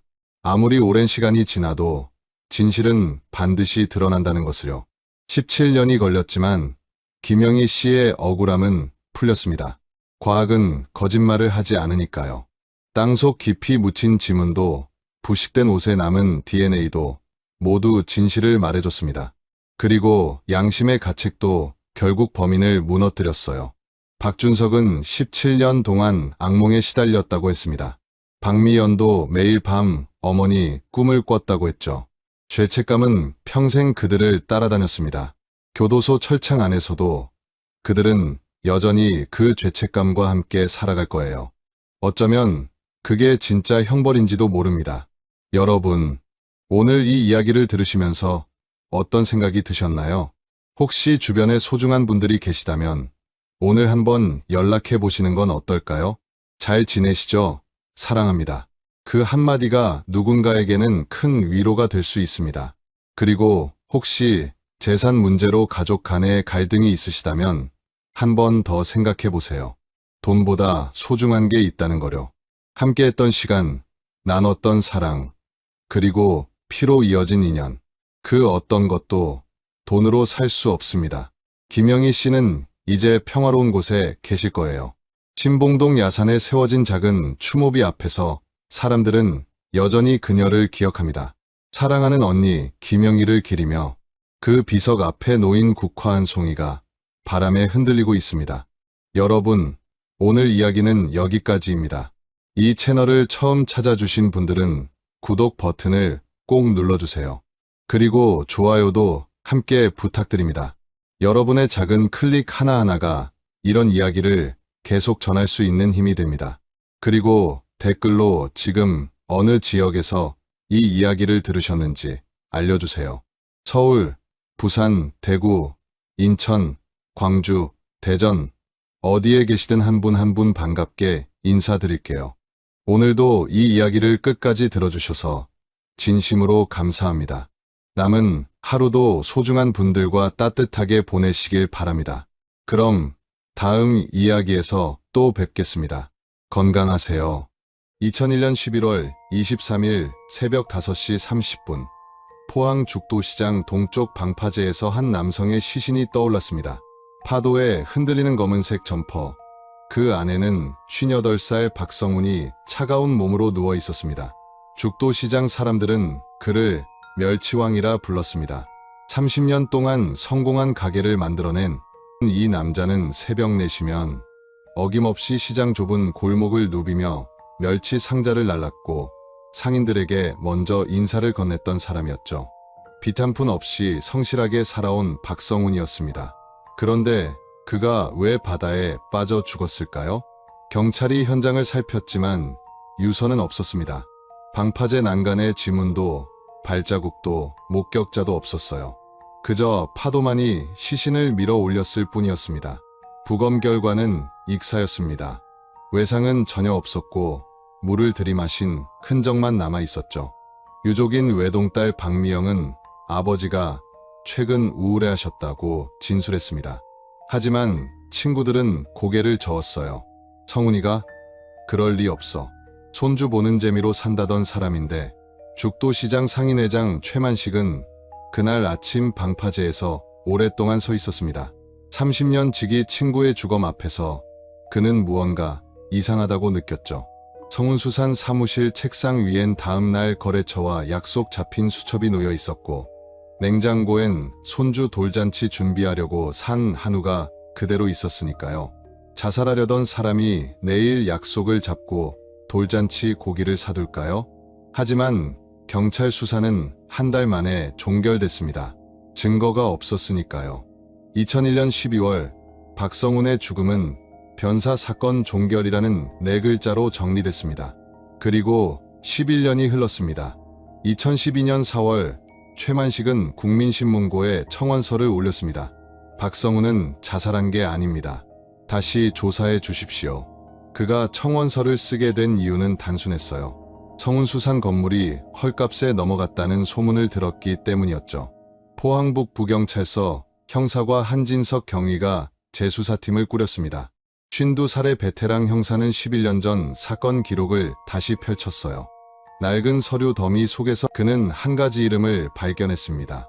이정우, 박성훈의 사위이자 1999년부터 성운수산 격리 업무를 맡았던 남자였습니다. 11년 전 조사에서 그는 장인어른과 저녁 식사 후 귀가했다고 진술했었죠. 아무 의심도 받지 않았던 효자 사위였습니다. 한진석은 폐업한 성운수산 사무실로 향했습니다. 먼지 쌓인 창고 구석, 습기로 얼룩진 박스 안에서 그는 빨간 노트 2권을 발견했어요. 이중장부였습니다.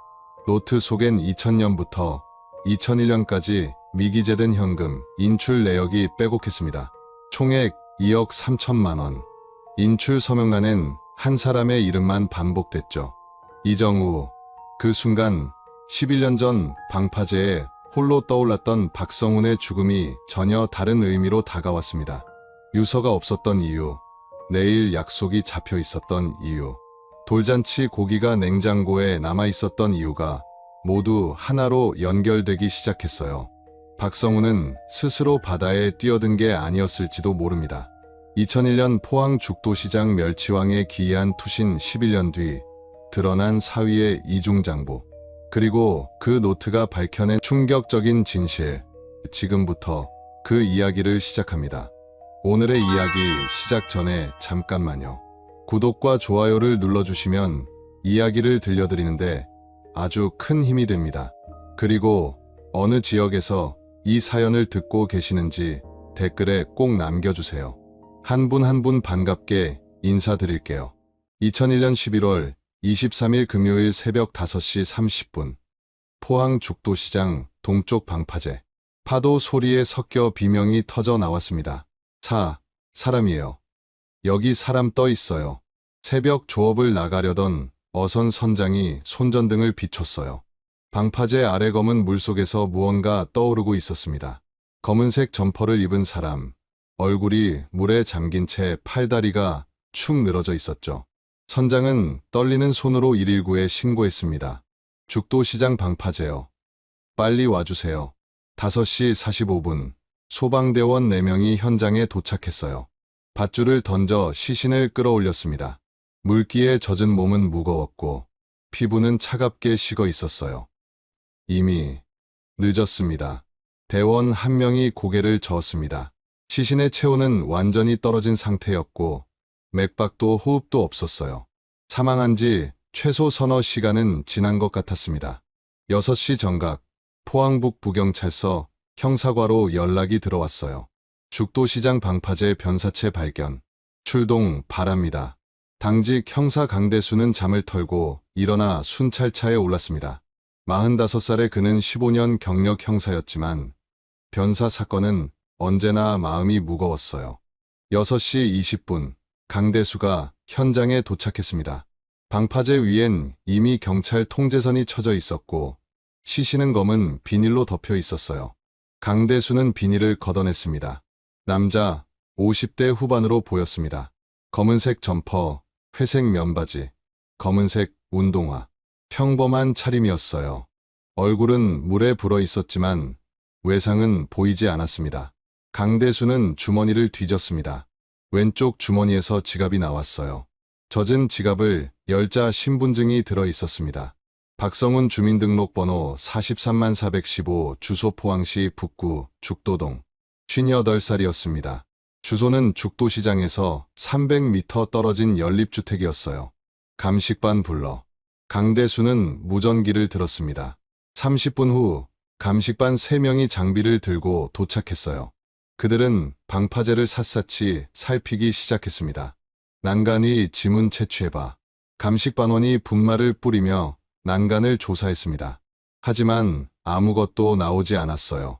비가 내린 흔적은 없었지만 바닷바람과 습기 때문에 지문이 남지 않았던 겁니다. 바닥은요? 발자국 없습니다. 콘크리트라 흔적이 안 남네요. 강대수는 방파제 주변을 천천히 걸었습니다. 난간 높이는 1m 정도였어요. 성인 남자가 넘어가기엔 충분한 높이였죠. 하지만 투신 흔적은 전혀 없었습니다. 유서나 메모 같은 거 없어? 감식반원들이 10분 동안 주변을 뒤졌지만 아무것도 발견하지 못했어요. 없습니다. 깨끗해요. 강대수는 고개를 갸웃했습니다. 자살이라면 유서를 남기는 게 보통인데 아무것도 없다는 게 이상했어요. 오전 7시 시신은 국립과학수사연구소로 옮겨졌습니다. 강대수는 부검실로 따라갔어요. 부검인은 마스크를 쓰고 시신을 눕혔습니다. 외상부터 확인하겠습니다. 부검인은 시신의 머리부터 발끝까지 살폈어요. 두피를 만지고 팔다리를 구부리고 몸통을 눌렀습니다. 두개골 골절 없음, 늑골 손상 없음, 사지 외상 없음. 부검인은 시신의 옷을 벗겼습니다. 피부엔 멍 하나 없었어요. 타박상도 없습니다. 외부 충격 흔적이 전혀 없네요. 그럼 뭡니까? 폐를 봐야 알 것 같습니다. 부검인은 가슴을 절개했습니다. 폐를 꺼내자 물이 흘러나왔어요. 폐에 다량의 바닷물이 있습니다. 익사로 추정됩니다. 확실합니까? 네. 물을 들이마셔서 호흡이 멎은 겁니다. 사인은 익사가 맞습니다. 강대수는 메모를 했습니다. 익사, 외상 없음. 그렇다면 스스로 물에 뛰어들었거나 실족한 건가? 사망 시각은요? 부검인은 시신의 경직 상태를 확인했어요. 시신 발견이 오전 5시 반이었죠.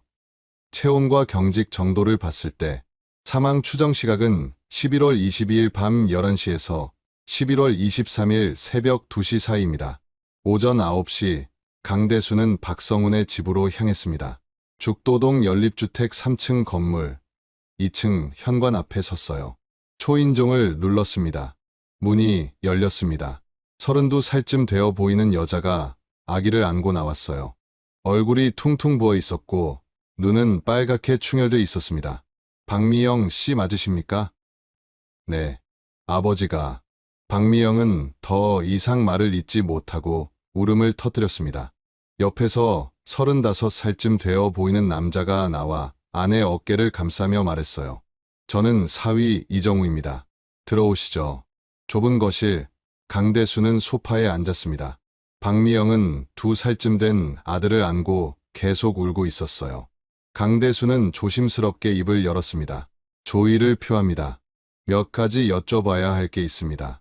이정우가 고개를 끄덕였어요. 편하게 물어보십시오. 고인이 평소 우울증이나 정신적 어려움이 있으셨습니까? 이정우는 잠시 박미영을 보다가 대답했습니다. 장인 어른은 최근 많이 우울해하셨습니다. 구체적으로 어떤 모습이셨습니까? 장모님이 1996년에 돌아가셨거든요. 그게 5년 전인데 요즘 들어 자주 그리워하셨어요. 혼자 사진 보면서 우시는 날도 있었고요. 박미영이 고개를 끄덕이며 눈물을 닦았습니다. 맞아요. 아버지가 엄마 많이 보고 싶어 하셨어요. 강대수는 수첩에 적었습니다. 식사는 잘 하셨습니까? 아니요. 최근엔 잘 안 드셨어요. 입맛이 없다고 하시면서요. 술은요? 밤에 혼자 소주 드시는 날이 많았어요. 한 달 전쯤엔 이정우는 말을 멈췄다가 조심스럽게 이었습니다. 내가 없어도 너희는 잘 살 거야 라는 말씀을 하셨습니다. 강대수는 눈썹을 찌푸렸어요. 그게 정확히 언제였습니까?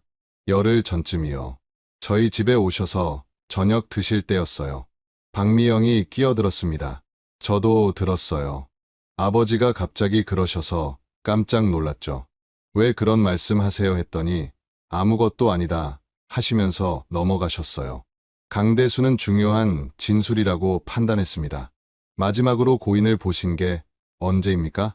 어제 저녁이요. 11월 22일이요. 몇 시쯤입니까? 이정우가 대답했습니다. 장인어른이 오후 6시쯤 저희 집에 오셨어요. 일찍 퇴근하셨다고 하시면서요. 같이 저녁 먹었습니다.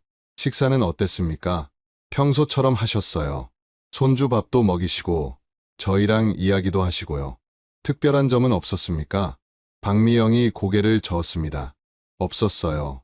평소랑 똑같으셨어요. 식사 후엔 어떻게 되셨습니까? 이정우가 대답했습니다. 7시쯤 장인어른 댁으로 모셔다 드렸어요. 차로 3분 거리거든요. 현관까지 바래다 드리고 저희는 집으로 돌아왔습니다. 그게 마지막이었습니까? 네. 이정우의 목소리가 떨렸습니다. 그게 마지막이었습니다. 강대수는 시간을 계산했습니다. 저녁 7시에 집에 도착, 사망 추정 시각 밤 11시에서 새벽 2시. 그 사이 4시간에서 7시간 동안 무슨 일이 있었던 걸까요? 오전 11시, 강대수는 죽도시장으로 향했습니다. 좁은 골목 안쪽, 성운수산이라는 간판이 보였어요. 낡은 철문 아래엔 자물쇠가 채워져 있었습니다. 강대수는 박미영에게서 받은 열쇠로 문을 열었어요. 삐걱. 10평 남짓한 사무실이 나타났습니다. 책상, 의자, 캐비닛, 냉장고. 간소한 공간이었어요. 책상 위엔 서류들이 가지런히 정리돼 있었고 달력이 걸려 있었습니다. 강대수는 달력을 봤습니다. 11월 24일, 그러니까 내일 날짜에 빨간 동그라미가 쳐져 있었어요. 펜으로 쓴 메모가 있었습니다. 오전 10시 부산 김 사장님 멸치 2톤 계약. 강대수는 사진을 찍었습니다. 내일 약속을 잡아둔 사람이 자살한다. 앞뒤가 맞지 않았어요. 책상 서랍을 열었습니다. 통장 3권이 나왔어요. 포항농협, 국민은행, 신한은행. 모두 박성훈 명의였습니다. 통장을 펼쳐봤습니다. 포항농협 통장 마지막 거래일은 11월 22일이었어요. 입금 500만 원. 거래처에서 들어온 돈인 것 같았습니다. 국민은행 통장은 급여 계좌로 보였어요. 매달 200만 원씩 박성훈이 본인에게 이체한 기록이 있었습니다. 신한은행 통장은 적금이었습니다. 매달 50만 원씩 넣고 있었어요. 강대수는 잔액을 확인했습니다. 포항농협 2,300만 원, 국민은행 800만 원, 신한은행 적금 1,200만 원, 총 4,300만 원. 나쁘지 않은 재정 상태였습니다. 캐비닛을 열었습니다. 파일들이 빼곡했어요. 강대수는 하나씩 꺼내 확인했습니다. 2001년 회계장부. 장부를 펼쳤습니다. 1월부터 11월까지 매출과 지출이 기록돼 있었어요. 강대수는 계산기를 두드렸습니다. 매달 순이익이 300만 원에서 500만 원 정도였어요. 안정적인 수입이었습니다. 지출 항목을 봤습니다. 월세 100만 원, 전기세 10만 원, 재료비 200만 원, 인건비 100만 원. 정상적인 지출이었어요. 강대수는 고개를 가웃했습니다. 빚이 하나도 없다? 그는 2000년 장부도 확인했습니다. 역시 부채 항목은 비어 있었어요. 1999년, 1998년 장부도 마찬가지였습니다. 빚이 전혀 없네. 강대수는 중얼거렸습니다. 자살 동기로 가장 흔한 게 금전 문제인데 박성훈에겐 그런 이유가 없었던 겁니다. 냉장고를 열었습니다. 안엔 한우 2근이 투명한 랩에 쌓여 있었어요. 옆에 포스트잇이 붙어 있었습니다. 지우 돌잔치용 -11월 30일. 지우는 박미영의 아들, 박성훈의 손주였습니다. 일주일 후 돌잔치를 준비하고 있었던 거예요. 강대수는 사진을 찍었습니다. 돌잔치 고기를 미리 사둔 사람이 자살을 한다? 이것도 말이 안 됐어요. 오후 2시 강대수는 시장 상인들을 만나기 시작했습니다. 첫 번째는 죽도시장 상인회장 최만식이었어요. 61살의 그는 박성훈과 30년을 함께 일한 친구였습니다. 성훈이가 죽었다고요? 최만식은 믿을 수 없다는 표정이었습니다. 자살로 추정됩니다. 말도 안 돼요. 최만식은 손을 내저었습니다. 성훈이가 왜 자살을 해요? 그 친구 일주일 전에 나한테 소주 사주면서 그랬어요. 만식아, 우리 손주 돌잔치 때 꼭 와야 돼. 내가 최고급 한우 준비했어. 그렇게 신나하던 사람이 갑자기 죽는다고요? 혹시 고인이 우울해 보이거나 힘들어 보인 적 있습니까? 전혀요. 오히려 요즘 더 밝았어요. 손주 돌 돌아온다고 매일 이야기하셨거든요. 금전적인 어려움은요? 최만식은 고개를 저었습니다. 성훈 수사는 이 시장에서 제일 튼튼해요. 부산 거래처만 5군데고 매달 1,000만 원은 거뜬히 벌어요. 빚? 단 1원도 없어요. 성훈이가 늘 자랑했거든요. 나는 평생 남한테 손 안 벌리고 산다고요. 강대수는 수첩에 받아 적었습니다. 다음은 생선 가게 주인 김철수였습니다. 55살의 그는 박성훈과 20년 지기였어요.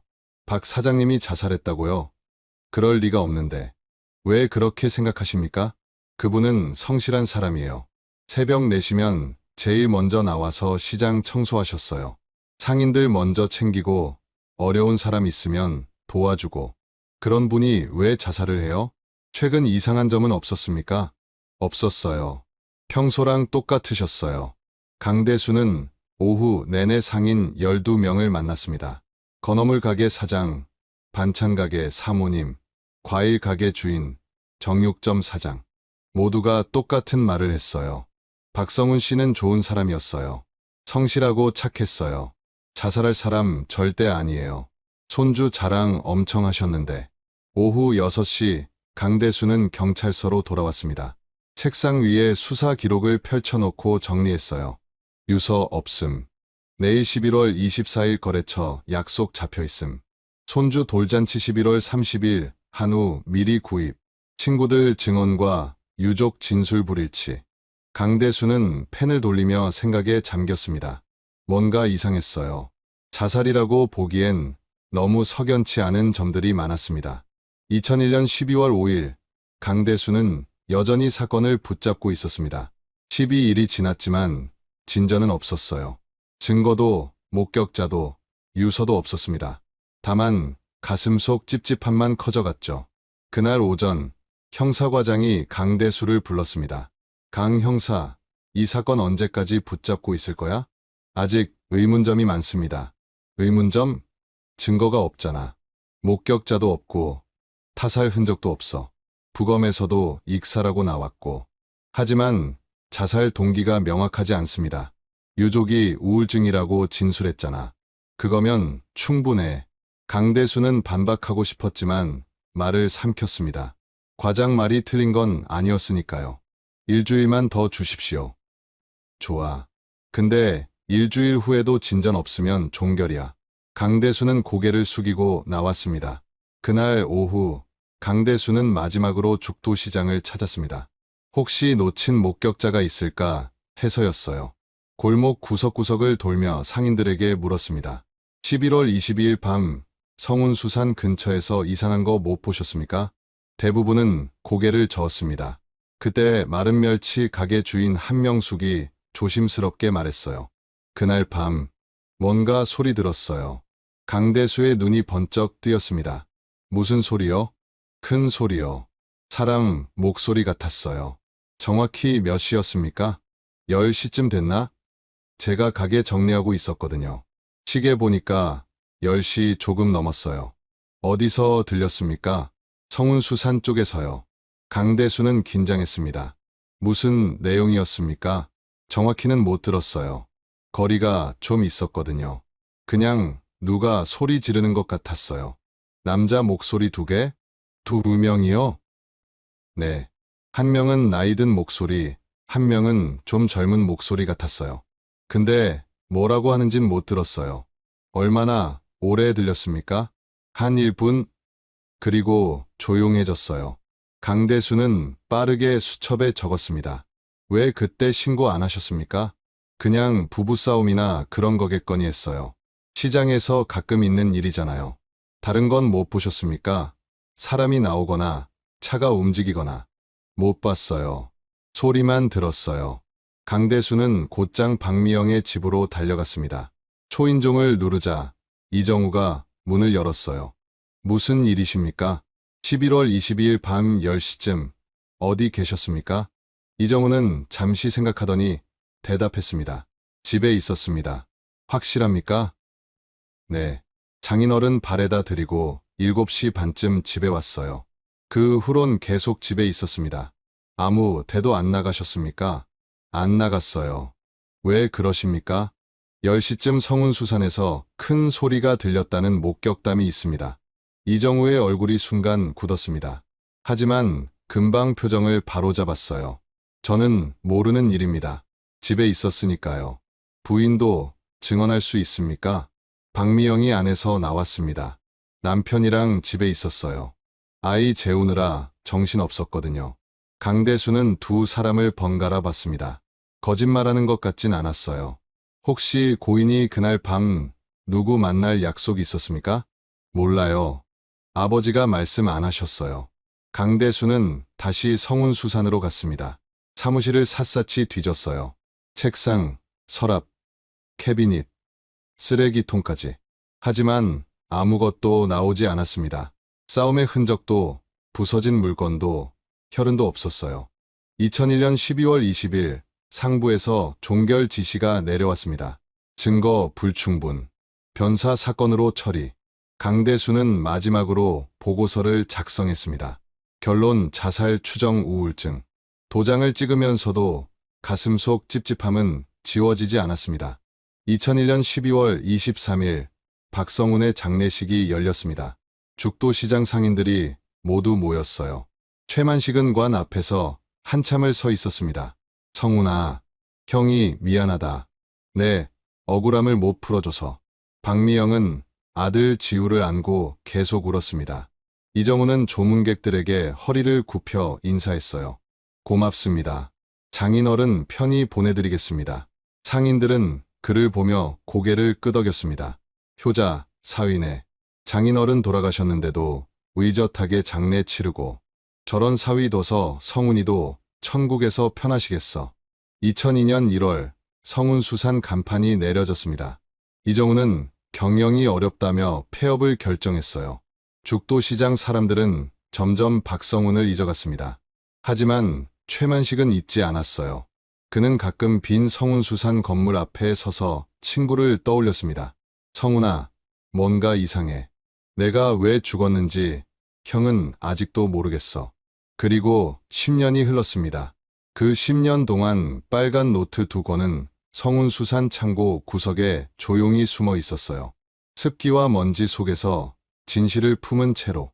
하지만 그 큰 소리의 진실은 11년 뒤 전혀 다른 방식으로 세상에 드러나게 됩니다. 박성훈의 죽음은 그렇게 미궁 속으로 사라졌습니다. 자살이라고 하기엔 너무 많은 의문이 남았지만 증거가 없었습니다. 내일 약속, 손주 돌잔치 준비, 친구들의 증언. 모든 게 평범한 일상을 가리키고 있었는데 왜 그는 바다에 빠져 죽었을까요? 그리고 11월 22일 밤 10시 성운수산에서 들렸던 큰 소리는 대체 무엇이었을까요? 2012년 4월 12일 목요일 오전 9시 포항북 부경찰서 민원실 창구에 72살 노인 한 명이 서 있었습니다. 최만식이었습니다. 죽도시장에서 35년째 생선 가게를 운영하는 그는 떨리는 손으로 5장짜리 청원서를 내밀었어요. 박성훈 사건을 다시 조사해 주십시오. 민원 담당 경찰관이 서류를 받아 읽기 시작했습니다. 청원서 첫 페이지엔 2001년 11월 23일 죽도시장 방파제 변사 사건 개요가 적혀 있었어요. 두 번째 페이지부터는 최만식이 11년 동안 의문을 품어온 이유들이 빼곡히 나열돼 있었습니다. 의문 1. 박성훈은 손주 돌잔치를 일주일 앞두고 한우를 미리 사둔 상태였음. 의문 2. 다음날 거래처 약속이 수첩에 기록돼 있었음. 의문 3. 유서가 없었고 자살 동기가 불명확했음. 의문 4. 2011년 성운수산 건물이 시세의 3분의 1 가격에 사위에게 넘어갔음. 네 번째 항목 아래엔 붉은 펜으로 밑줄이 그어져 있었습니다. 민원 담당은 고개를 들어 최만식을 바라봤어요. 건물 매각 건은 어떻게 아셨습니까? 작년 겨울에 시장 사람들한테 들었어요. 성운수산 건물 주인이 바뀌었다고. 알아보니까 이정우, 그러니까 성운이 사위가 샀더라고요. 매매 가격이 얼마였습니까? 8천만 원이요.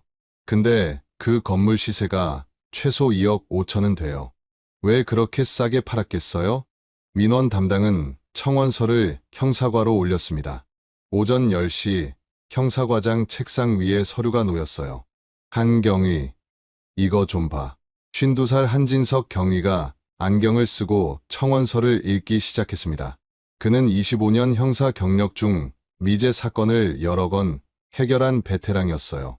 첫 페이지를 넘기자마자 그는 2001년 사건을 떠올렸습니다. 아, 죽도시장 변사 사건.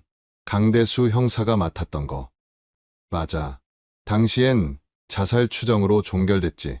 근데 이 청원인 말이 설득력 있어. 건물 매각 건 좀 이상하잖아. 한진석은 고개를 끄덕이며 책상으로 돌아왔습니다. 그는 곧장 2001년 사건 기록을 찾아냈어요. 노란 파일 속엔 11년 전 수사 보고서, 부검 기록, 목격자 진술서가 보관돼 있었습니다. 보고서를 펼치자 당시 담당 형사 강대수의 수기가 나타났습니다. 한진석은 유족 진술 부분을 자세히 읽었습니다. 딸 박미영과 사위 이정우 모두 최근 우울해하셨다고 진술했더군요.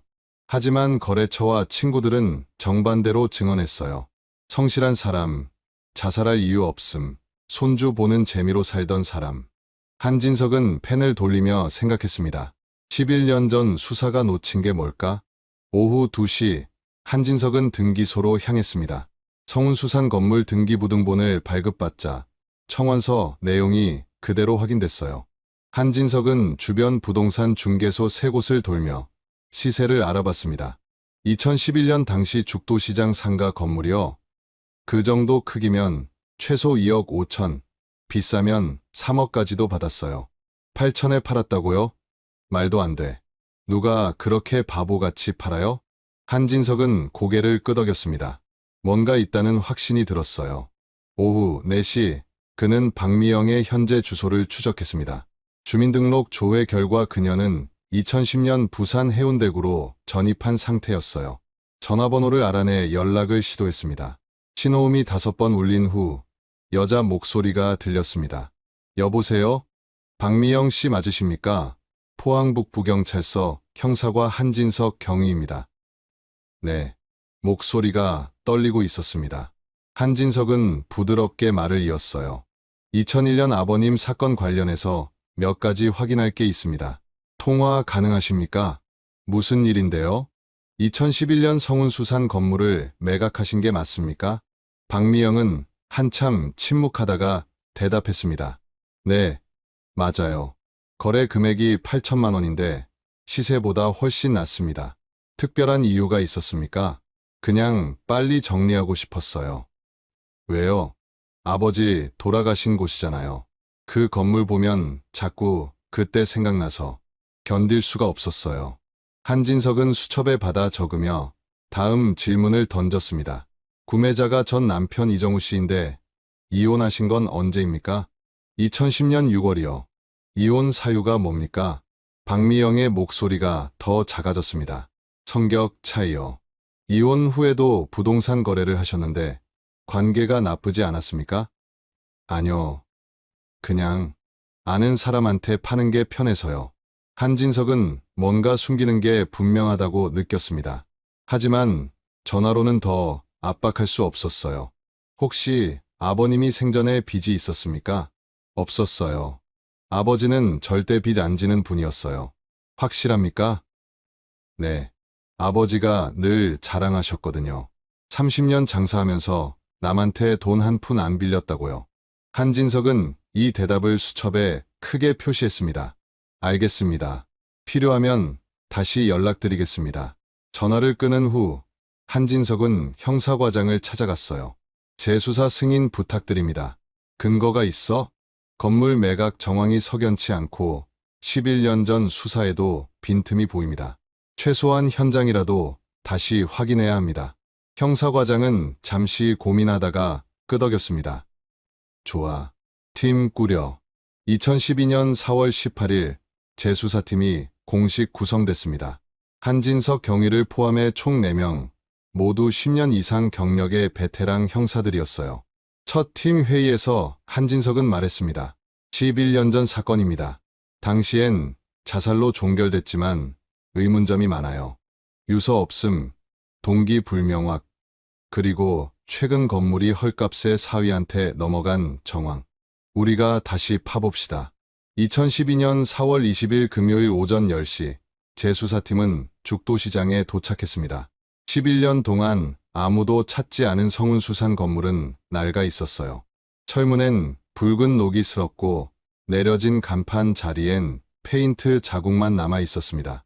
한진석은 이정우에게 전화를 걸었어요. 성운수산 열쇠 좀 빌려주셔야겠습니다. 무슨 일이십니까? 재산 관계 확인 차원입니다. 협조해 주시면 감사하겠습니다. 이정우는 1시간 후 열쇠를 들고 나타났습니다. 46살이 된 그는 11년 전보다 많이 야위어 있었어요. 얼굴엔 주름이 깊게 패여 있었고 눈빛은 불안해 보였습니다. 왜 갑자기 조사하시는 겁니까? 정례 절차입니다. 걱정 마십시오. 철문이 삐걱거리며 열렸습니다. 11년 동안 밀폐됐던 공간에서 곰팡이 냄새가 확 쏟아졌어요. 한진석은 손전등을 켜고 안으로 들어갔습니다. 10평 남짓한 사무실, 먼지가 두껍게 쌓여 있었습니다. 책상 위엔